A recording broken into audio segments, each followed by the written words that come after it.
Таны амрыг ирье. Та бидний видео блогийн 2 дахь видеог таалан сонирхно уу?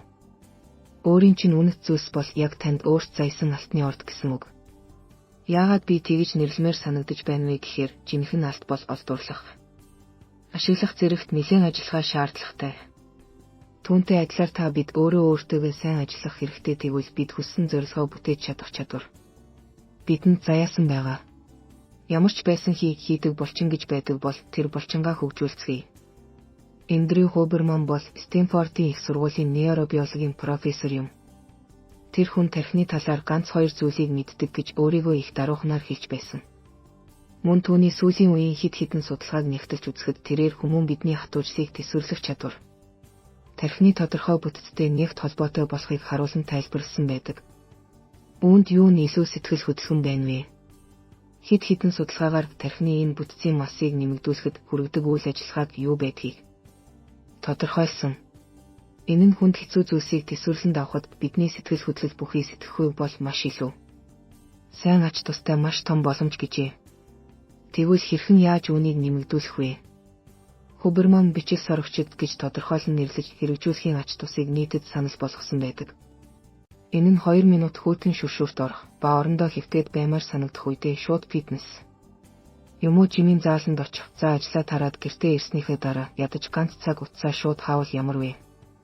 За яг үнэндээ та тэдгээрийг хийхийг хүсэхгүй байгаа.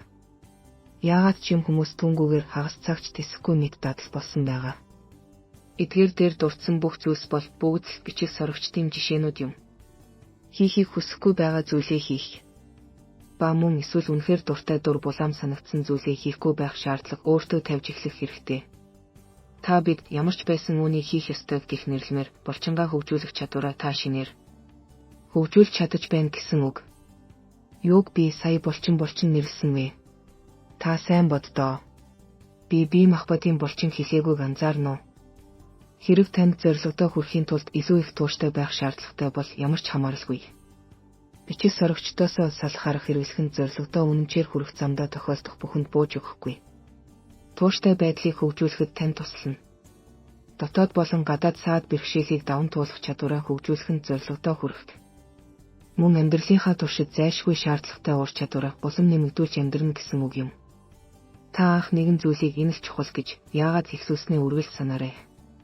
Мөн ингэхийн тулд юу алдах ёстойгоо ч санах нь маш чухал. Майкл Хайтын эхнэр Гил Хайтын хэлсэн үг, хүмүүс яагаад үүнийг хийхийг зорьсон бэ гэдэг хувийн шалтгаанаа мартахаараа замаа алддаг гэж хэлсэн байдаг.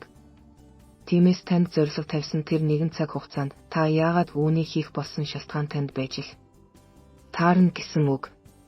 Тэгвэл тэр шалтгааныг та мартахгүйгээр үргэлж санах нь зүйтэй. Та тэдгээрийг л биелүүлэхийн тулд зорилгоо бичсэн байж таарна шүү дээ. За хэрэг бичдэггүй, зүгээр л хүмүүсийг дуурайгаад ихэлсэн хүн байлаа гэж бодвол тэр хүн зориггүй дагагч учраас хинч биш хайран бүхний алдна гэсэн үг. Тийм л байхгүй тул та зорилгоо заавал бичиж тэмдэглэн ихсэн байх ёстой нь таны амьдралын шаардлага. Эдгээр шалтгааныг хянаж үзэх нь маш сайн эхлэл юм. Яагаад гэвэл тэр л нэгэн маш чухал шалтгаан та биднийг зайлшгүй хийх, бүтээх зорилго тавихад хүргэдэг.